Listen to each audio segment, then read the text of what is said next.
بسم اللہ الرحمن الرحیم، السلام علیکم۔ ایک کتاب ایک اقتباس۔ آج اس سلسلے میں جس خوبصورت کتاب کا اقتباس پیش کرنے والا ہوں اس کا عنوان ہے جو رہی سو بے خبری رہی۔ یہ آبتی ہے ادا جعفری صاحبہ کی، بہت خوبصورت شاعرہ ہے، اس میں کوئی شک نہیں۔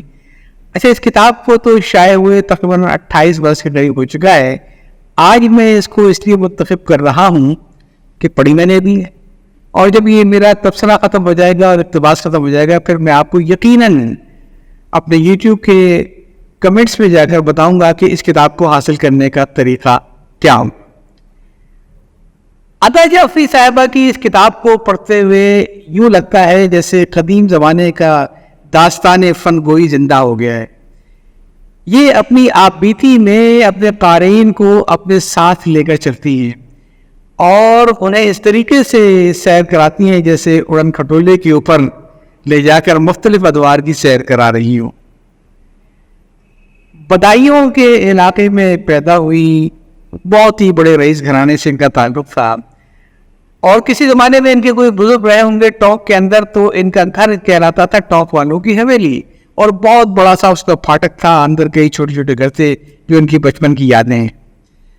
اتفاق کچھ ایسا تھا کہ ان کے خاندان کی ایک رسم یہ بھی تھی کہ لڑکیاں بیاہ کر باہر نہیں جاتی تھی بلکہ داماد گھر میں بلا کر رکھے جاتے تھے، تو ان کا زیادہ وقت جو ہے اسی حویلی میں گزرا تھا۔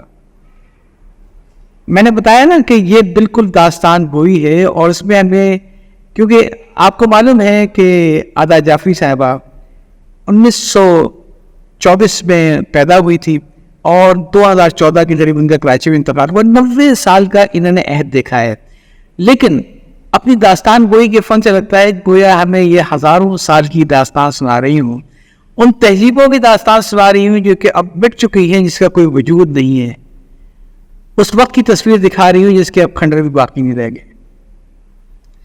اور پھر عجیب و غریب سی داستان، اس کو پڑھتے جائیں اور اب سے آپ یہ سمجھیے کہ آپ سے گم ہوتے چلے جائیں گے کہ یار نہ کیا وہ عہد تھا کہ ایک لڑکی، یہ تصور نہیں تھا کہ وہاں پہ لڑکیوں کی تعلیم دلوائی جائے۔ اسکول جانا تو بڑی بات، بیوہ ماں نے گھر میں ٹیوٹر رکھ دیا تو اس کو بھی ایک ہنگامہ ہو گیا تھا، حالانکہ پردے پڑھاتے ہیں کہ بھی لڑکیوں کو کیوں پڑھاتے ہیں آخر۔ یہ اس کیفیت میں انہوں نے نہ صرف یہ پڑھا اور پڑھا بھی کیسے، گھر کے اندر کوشے میں کوئی پرانی سی لائبریری ڈھونڈ کے نکال لی، چھپ کے بیٹھا کرتی تھی اس لائبریری میں، اور اس میں کتابیں پڑھ پڑھ کے ان کا شوق نمودار ہوا، اور پہلا شعر غالباً 9 سال کی عمر میں کہا تھا۔ جو میں نے کہا تھا نا کہ مختلف عہدوں کی تصویر دکھاتی ہے، تو یہ ہمیں اس عہد کی تصویر دکھاتی ہیں جب بدایوں شہر جو کہا جاتا تھا کہ شہید گنج ہے اور وہاں پہ قدم قدم پر مزار ہیں، تو ان کی جو بڑی حویلی تھی اس میں بھی 2 مزار واقع تھے، اور ان مزاروں کی خاص بات یہ تھی کہ ان عورتیں منتیں بھی ماننے آتی تھی، اور جس عورت کے وہاں پہ بچہ ہوتا تھا وہ پہلی بار اس بچے کو لازمی لے کر آتی تھی ان کے گھر میں جو دربار تھے وہاں پہ سلام کرانے کے لیے۔ اور پھر ایک دستور یہ بھی تھا کہ گھر والے بھی ہمیشہ تیار رہتے تھے، ان کی نانی ہمیشہ کہا کرتی تھی نوکرانیوں سے کہ روٹیاں زیادہ پکا کے رکھنا، شاید کوئی مرادوں والی آ جائے، کیونکہ ہوتا یہ تھا کہ جب بچہ دعا کرتا تھا تو عورت کے ساتھ میں آئی ہوئی چھوٹا بچہ ہاتھ میں رومال لے کے گھر میں داخل ہوتا تھا تو خالی نہیں جائے گا، اس میں روٹیاں اور سالن ضرور رکھا جائے گا۔ ایک طرف تو یہ عالم تھا کہ جو منت اور مرادیں مانگنے آتی تھی ان کا کتنا خیال رکھا جاتا، اور دوسری طرف یہ لوگ ان سب چیزوں کے اتنے سخت خلاف تھے کہ کسی مزار میں کیا، جو گھر میں مزار تھا اس میں بھی جا کے منت نہیں مانتے تھے ان کی عورتیں۔ کبھی کبھی ضرورت پیش آ جائے یا کسی بچے کو اگر پیدائش کے بعد لے کے جانا ہو تو کسی مزار پہ لے کے نہیں جاتے تھے، بلکہ علاقے کی مسجد میں رات کے اندھیرے کے اندر وہ خواتین کسی پرانے نوکر کے ساتھ جاتی تھی صرف سجدہ شکر ادا کرنے کے لیے۔ وہ لوگ مزاروں کے قائل نہیں تھے، لیکن گھر میں جو مزار کے لیے لوگ آتے تھے ان کا پورا خیال رکھتے تھے۔ اچھا، یہی نہیں بلکہ یہ ہمیں اس عہد کی بھی تصویر دکھاتی ہیں جب بڑی بڑی جاگیریں جب وراثت میں بٹنی شروع ہوئی تو کس طریقے سے مقدمے بازی بھی آپس میں سال لگ گئے مقدمے لڑتے ہوئے۔ ایک یہ رخ تھا، اور دوسرا اس تہذیب کا ایک رخ اور بھی تھا، اور وہ یہ رخ تھا کہ جناب ان کے جو غریب اور نادار خاندان اور برادری کے لوگ تھے جو ان کا لوگ اتنا خیال رکھتے تھے, ان کی اس طریقے سے امداد کرتے تھے کہ دوسروں کو کیا ان کے گھر والوں کو بھی نہ معلوم ہونے پائے, اس طریقے سے ان تک امدادی چیزیں پہنچائی جاتی تھیں. اتنا لحاظ تھا اس دور میں, اور مسلم بازی غلط تھی. یہ ہمیں جگہ جگہ یہ دن رات کا تضاد جو ہے وہ نظر آتا ہے اس کے انقلاب کے اندر. یہ کہ پھر سب سے بڑی بات یہ کہ عطا جعفری کی اپنی زندگی, یعنی بدایوں میں رہتے ہوئے شمسی مسجد نہ دیکھی, انہوں نے کبھی کوئی مزار نہ دیکھا. شاید کبھی کبھار کوئی میلے میں اگر والدہ کے ساتھ وہ چپ چپاتے چلے گئے, چھپ کے دور سے میلہ دیکھ لیا. بدایوں میں رہتے ہوئے بدایوں شہر نہ دیکھا, یہ تصویر کا ایک رخ تھا. اور دوسرا یہ تھا کہ جب بدایوں سے باہر نکلی تو پھر دنیا کا کوئی گوشہ نہ تھا جو انہوں نے جا کے دریافت نہ کیا ہو. کیا جاپان, کیا امریکہ, کیا برطانیہ, یہ دنیا کا گوشہ انہوں نے دیکھا. وہ لڑکی کہ جس نے اپنے بچپن میں اپنے محلے کو نے دیکھا تھا, وہ لڑکی جو چھپ چھپ کے کتابیں پڑھا کرتی تھی اور اسی میں اس کو ایک دن کوئی کسی لغت کے کوئی چند صفحے پڑھے ہوئے مل گئے, اس نے اس کو بھی رٹ ڈالا, اتنی شوقین تھی پڑھنے کی. اور ایک وقت ایسا آیا کہ وہی لڑکی جب لائبریری آف کانگریس میں گئی تو اس کے لیے بہت خوشی کا دن تھا کہ اس لائبریری آف کانگریس میں نہ صرف یہ کہ اس کی اپنی کتاب موجود تھی بلکہ اس کی بیٹی سبیہ بھی کتاب وہاں پہ موجود تھی. وقت اسی طرح آگے چلتا رہا, زندگی اسی طریقے سے تھی. 3 سال کی عمر میں جب والد صاحب کا انتقال ہوا تو شاید یہ بہت کم اپنے والد سے ملتی تھی. کیوں؟ اس لیے کہ ایک طرف تو یہ تھا کہ ٹاؤن کے حویلی والے اپنی بیٹیوں کو ودا نہیں کرتے تھے بلکہ دامادوں کو ساتھ رکھتے تھے. دوسری داماد بھی اتنا خوددار تھا کہ وہ شادی کے فوراً بعد کانپور چلا گیا نوکری کرنے کے لیے تاکہ سسرال میں نہ رہنا پڑے. ان کی والدہ سال میں ایک دفعہ بچوں کو لے کے جاتی تھی وہاں پہ اور پھر وہاں سے مل کے آتی تھی. اور جب ان کی عمر 3 سال کی تھی, جب والد صاحب کا انتقال ہوا تو پہلی بار انہیں محسوس ہوا کہ کتنی عظیم ہستی میرے پاس سے نکل گئی ہے. 1-2 دن نہیں, 5 سال تک یہ ایک ڈینائل کا شکار رہی. کیوں؟ اس لیے کہ جو شو میں کان میں بات پڑی تھی کہ ایک دن ابا ضرور آئیں گے, وہ ابا کا انتظار کرتی رہی. اور یہاں تک کہ گھر والوں کو احساس یہ ہوا کہ شاید یہ نفسیاتی مریض ہو گئی ہے. پھر ماں سے راحت آ گیا, جس کو کبھی لے کے کہیں نکلتی نہ تھی, اس کو لیا اور اس کے باپ کے قبر پہ لا کے بٹھا دیا. پھر جیسے بیٹی کو سکون آ گیا. یہ کتاب تو ایک حیرت کدا ہے, پڑھتے جائیے, لطف چاہیے. تو سارے اقتباسات پڑھ کے سنانا تو میرے لیے ممکن نہیں ہے. میں وہ اقتباس آپ کو ضرور سنانا چاہوں گا جو مجھے اس کتاب میں بہت پسند آیا, اسے اب بھی تھی بہت پسند آیا. اور اس کا عنوان ہے آپ پہ رانجھا ہوئی. آئیے سنتے ہیں. عطا جعفری ایک سچا قصہ کچھ بھی بیان کرتی ہیں کہ برسوں بعد میری ایک دوست نے مجھے انسانی حالات کی نیرنگی کا یہ واقعہ سنایا. اس کی سہیلی کا نام رابعہ تھا. تقسیم کے زمانے میں ہندوستان میں ایک ہی یونیورسٹی میں زیر تعلیم تھی. میں شہر کا نام نہیں لکھوں گی. ہنگاموں میں دونوں ایک دوسرے سے پچھڑ گئی. وہ خود تو پاکستان پہنچ گئی لیکن رابعہ کی کوئی خیر خبر نہ ملی. اور پھر ایک جگ بیت چکا تھا. جب وہ کچھ دنوں کے لیے ہندوستان گئی تو اتفاق سے ایک شاپنگ سینٹر میں رابعہ سے اس کی ملاقات ہو گئی.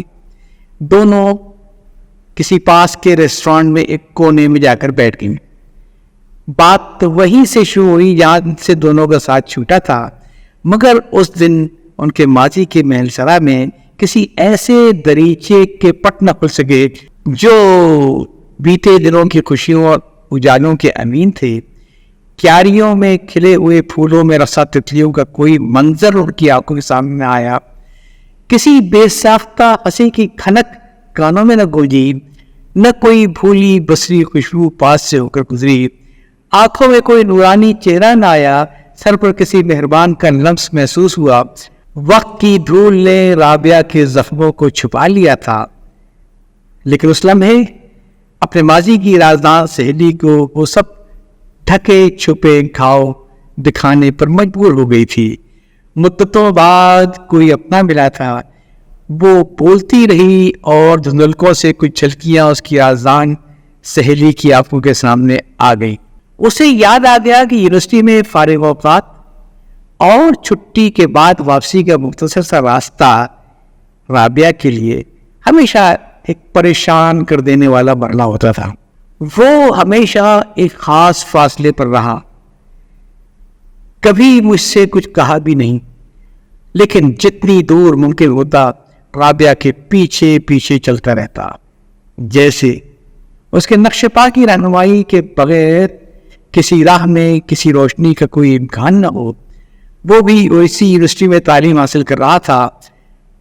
وہ خاموش ہی رہا، مگر جب کبھی ان دونوں کا سامنا ہوتا تو اس کی آنکھیں بولتی اور رابعہ جھیلا کر رہ جاتی.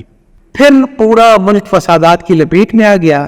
شہر میں اندھیرے اجالے کی اکا دکا واردات شروع ہو چکی تھی، جس میں شدت اس وقت آئی جب پنجاب سے لوٹے غیظ و غم میں ڈوبے ہوئے سکھ شرناتھیوں کے قافلے وہاں پہنچے. ابھی لوگ اپنے بچاؤ یا نقل مکانی کے بارے میں سوچ ہی رہے تھے کہ اچانک پورے شہر میں خونریزی شب و روز کا دستور بن گئی. رابعہ انہی راتوں اور دنوں کی کہانی سنا رہی تھی. یونیورسٹی بند ہو چکی تھی. کہنے لگی گھر میں جی اوب جاتا تو اڑوس پڑوس کی لڑکیاں مل کر کسی سہیلی کے گھر اکٹھے ہو جاتی. ان کا محلہ ابھی غارت گری سے بچا ہوا تھا.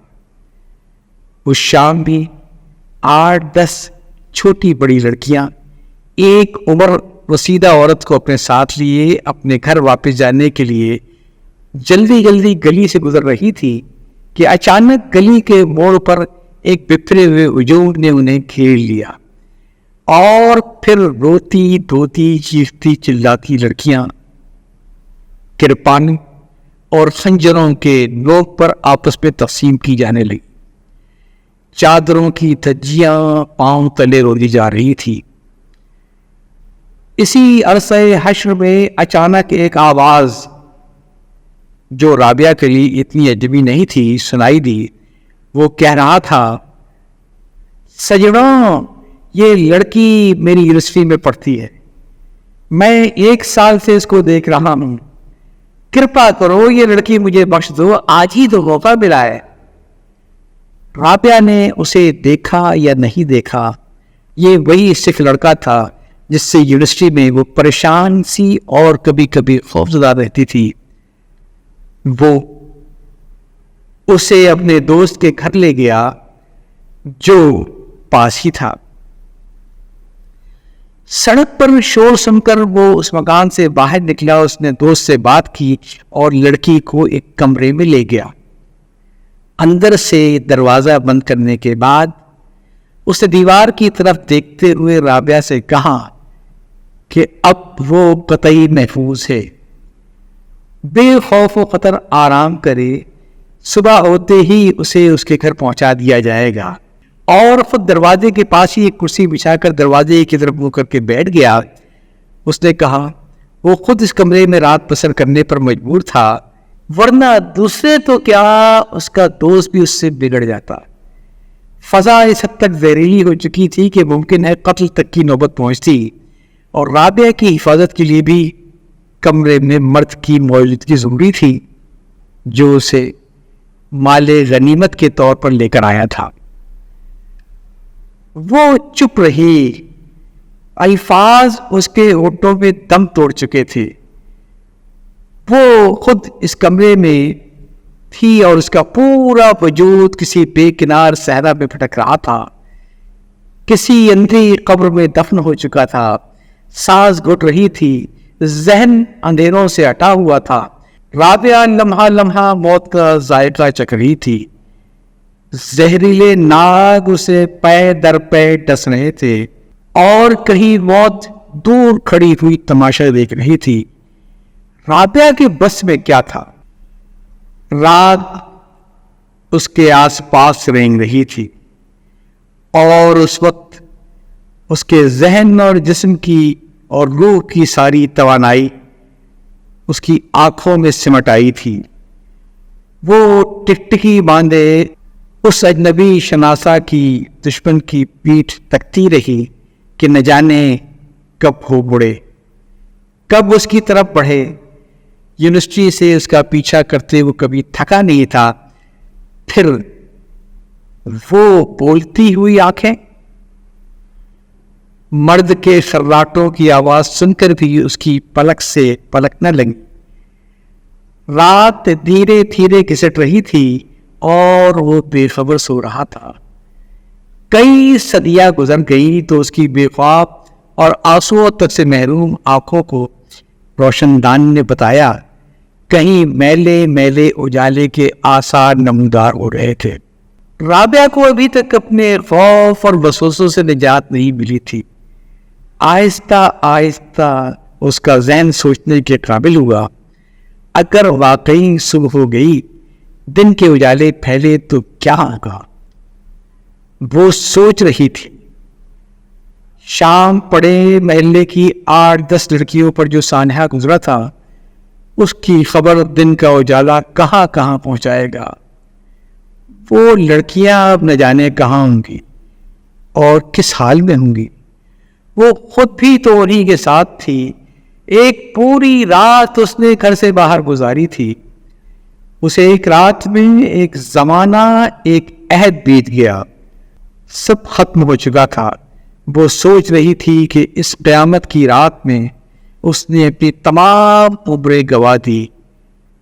آج وہ کتنی تہی دست اور کتنی اکیلی تھی، شاخ سے ٹوٹے ہوئے پتے کی طرح۔ وہ جو سو رہا تھا اچانک چونک کر کرسی سے اٹھ کھڑا ہوا۔ چلو ابھی میں تمہیں تمہارے گھر پہنچا دوں۔ گھر؟ وہ بیٹھی کی بیٹھی رہ گئی۔ ہاں جلدی کرو، جلدی سے نکل چلو، یہاں لوگ جاگ نہ جائیں۔ وہ اب تک کھڑی نہ ہو سکی۔ گھر میں سب کا کیا حال ہوا ہوگا؟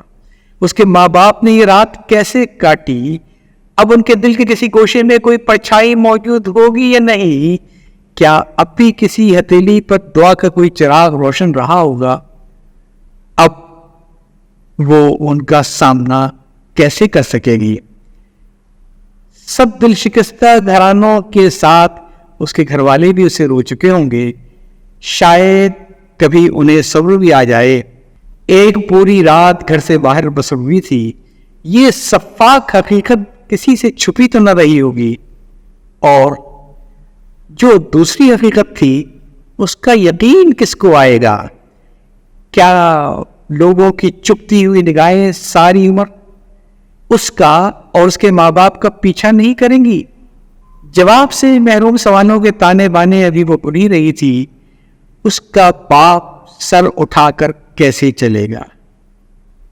اس کی ماں کی آنکھیں ہمیشہ کے لیے چھپ جائیں گی۔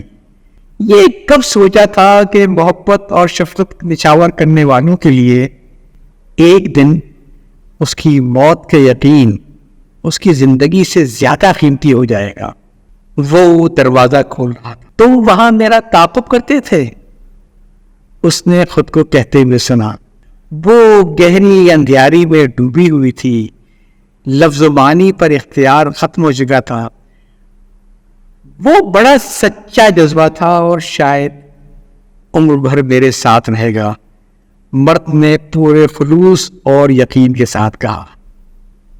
مگر مجھے تمہاری آبرو بھی عزیز ہے، تو پھر مجھے اپنے ساتھ گھر لے چلو۔ میرے اپنوں کی نگاہوں میں بے آبرو ہونے سے مجھے بچا لو۔ اس کے لبوں سے تقدیر نے اپنا فیصلہ سنا دیا۔ رابعہ اپنے نئے نام راہبہ کے ساتھ اب اس شخص کے 3 بیٹوں کی ماں تھی۔ یہ تو ایک خاص زمانے کی بپتا تھی، لیکن زمانے کی پوتھی میں اور بھی بہت سی کہانیاں لکھی ہوئی ہیں۔ عورت، اور خصوصاً جھکی ہوئی آنکھوں اور سلے ہوئے ہونٹوں والی مشرقی عورت، مدتوں سے اپنی احساس کا بیاج اسی طرح ادا کرتی رہی ہے، اور کبھی جذبہ بے اختیار نے اسے جرت گویائی بخشی تو اپنے وجود کو وہ خود بھول بیٹھی۔